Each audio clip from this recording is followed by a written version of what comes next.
Lectures from the Academy. Welcome. My name is Chrissy Dawn, and for the next few minutes, I'm going to share with you a lecture from the Blue Heron Academy entitled University 46163. University 46163 is another podcast in a series of podcasts taken from the lectures of Dr. Gregory T. Lawton at the Blue Heron Academy of Healing Arts and Sciences from 1980 to 2022. This lecture has been presented to the students of the Academy's medical massage and holistic health programs as part of their training in manual therapy and mind, body, and spirit medicine. University 46163.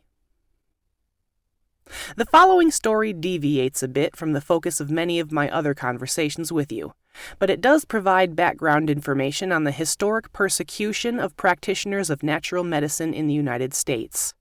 Persecution from the medical profession, pharmaceutical companies, and state government agencies. It explains why natural medicine is not more widely spread, mainstream, or accepted by the public. I can offer you both a first-hand account of this persecution and share with you the histories told to me by my peers of the injustices and indignities directed against them as practitioners of natural or holistic medicine. I call this first story University 46163, and some of you, if you are sufficiently aged by the passing years, will recognize the title of this story as a phone number. It is the former phone number of a remarkable man and a highly gifted doctor of naturopathy. His name was Dr. James Schleichert. University 46163 was how he answered his telephone, and I will tell you why he answered his telephone like this later in the story. I met Dr. Schleichert in the summer of 1975 at his office on Davis Street in Evanston, Illinois. The meeting was accidental in the causal manner that destiny or synchronicity often manifest in our lives. I was accompanying an acquaintance to her appointment for a job interview at a personnel agency, and while in the building, I stumbled across a gold-lettered sign on a door that said, Napropath. I thought that perhaps a napropath practiced some form of health care, but I was not certain that that was the case. Since 1970, I had been studying and practicing herbal medicine, so I was curious as to what a napropath was. There was a doorbell by the sign, so I rang the bell. After a few moments, the door opened, and before me stood a tall, imposing-looking middle-aged man with a handlebar mustache. His hair was flattened down and parted in the middle. I felt like I had just stepped back 100 years into the past.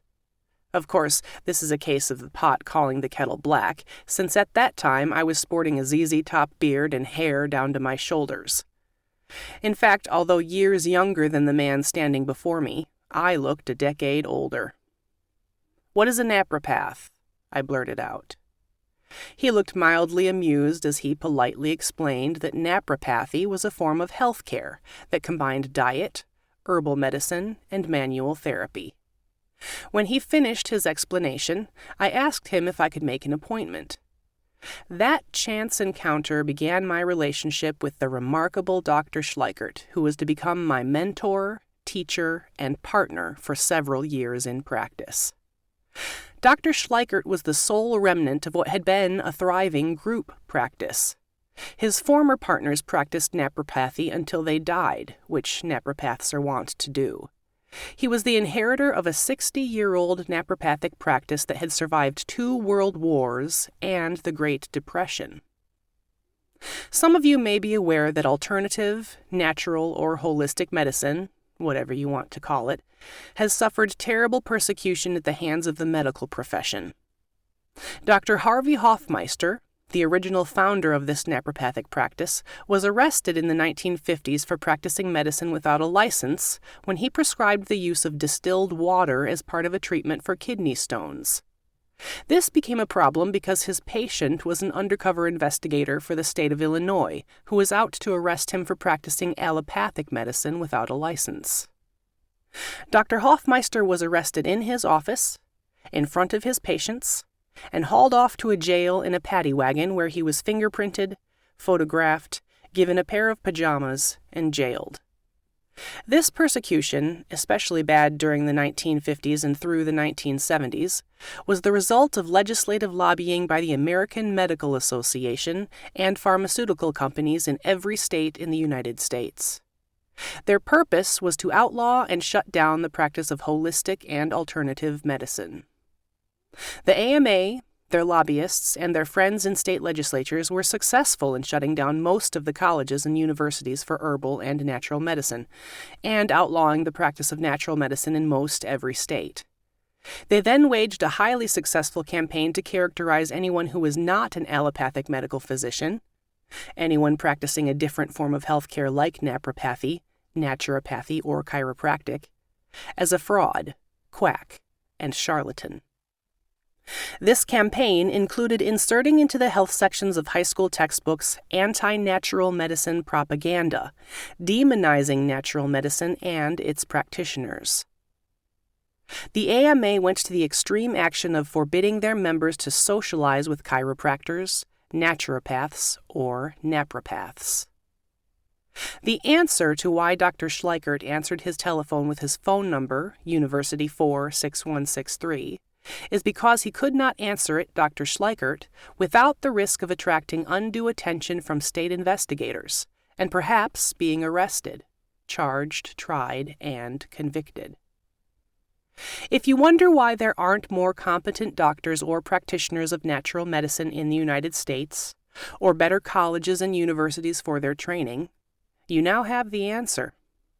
Our colleges and universities were closed, and our professions were outlawed.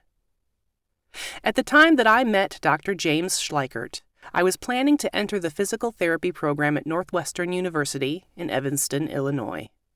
Once I learned about and experienced the effects of naprapathy, I changed my direction and entered the 4-year doctoral program at the Chicago National College of Naturopathy. I should mention that had I gone to Northwestern, due to my prior military service, my veterans' benefits would have paid for most of my education. My veterans' benefits did not pay 1 single cent for my naturopathic education. As part of the campaign to eradicate natural health care in the United States, the U.S. government and Department of Education would not grant accreditation to schools of natural medicine, nor would they allow school loan access to their students. This is simply another form of systemic persecution that natural and holistic medicine in the U.S. took on. I joined Dr. Schleichert in his naturopathic practice while an intern at the Naturopathic College, and then remained with him after I graduated. He taught me many things about the true and humane practice of healthcare that I do not believe I would have learned anywhere else. The first lesson he taught me was morality and virtue in healthcare. He explained to me that certain immoral opportunities and choices would be presented to me, and he impressed upon me the importance of making the correct choice. He was right about that, and I was only 1 month into my practice before I was propositioned by an older female patient, the mother of another patient of mine. Because of her behavior, I had to learn how to take the difficult action of terminating a patient from my practice. His influence as a role model shaped my development as a doctor. This occurred through my observing him with his patients, the many conversations we had, and the stories that he shared about the history of naturopathy and the men and women who heroically stood up to persecution and injustice. I learned many valuable lessons from my time in practice with Dr. Schleichert, including 1. Treat people fairly as you would like to be treated yourself. 2. Every patient is important and has an equal voice, so listen to them without prejudice. 3. Treat patients whether they can pay you or not. 4. You are a doctor, not a salesperson. Don't confuse the two. Eventually, I left Dr. Schleichert and his naturopathic practice in Evanston and moved to a rural area outside of Ludington, Michigan. During my practice, my compassion for people in pain and suffering moved me to develop other values, including: don't charge for everything that you do, always give something away, never charge for serious, life-threatening, or terminal illnesses, and treat children free of charge. During my years of practice as a napropath, naturopath, chiropractor, and acupuncturist, I too have faced various forms of discrimination and persecution. I have been called a quack. I have been denied various opportunities, refused access to rental properties in medical buildings, denied hospital access for my patients, and been threatened by other doctors and governmental agencies. There is nothing unusual about my experience, as many of my peers have suffered the same, or worse, treatment. There are very few voices left from the period of Dr. Schleichert to speak of the courage and sacrifice of the early practitioners of natural medicine in America, who withstood the persecution of a medical monopoly. It was my great privilege to know and to study with these brave men and women who either practiced or went to school in the late 1800s and early 1900s.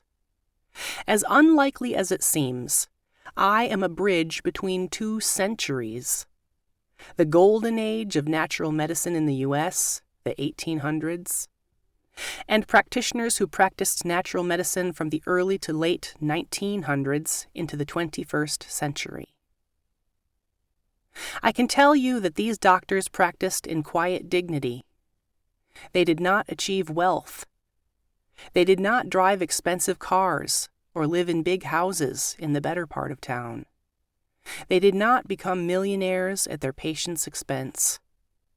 They did faithfully serve the public good and minister to their patients through wars and economic crisis.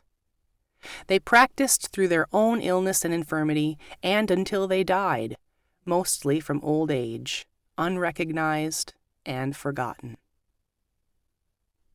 I look forward to the day when injustice and discrimination against my brothers and sisters in healthcare ceases, when they achieve recognition that they deserve, when students feel that natural and holistic medicine are professional careers worthy of pursuit, when students can get federally funded student loans to attend alternative medicine schools, and when our colleges and universities receive grants and money for growth, development, and research. Throughout my career in natural health care, I have sought to build bridges of understanding and not walls of separation. To this end, I wrote the following unity statement for the unification and cooperation of all healthcare professionals, regardless of what kind of doctor or therapists they are, what association they belong to, or what kind of healthcare license they hold. To all others, I say this. Although we may come from different paths to this sacred art of healing, you are my brother and sister in healthcare. I welcome you to both this art and profession. I recognize the beauty in your healing hands, mind, and heart. I celebrate the unity within our diversity. I see richness and reward in our sharing of knowledge and experience. As you are my brother and sister in healing, I will uplift you. If you are alone, I will be your friend. If you need assistance, without hesitation, I will support you. If you are broken, I will mend you. To those that speak against you, I will arise to defend you. If you need my good counsel or teaching, it is yours. If you are unable to pay for my succor, you will not need to, for I will stand by your side regardless. I will reach out to uplift you regardless. I will open my arms to you regardless. May we never forget that we are more alike than different.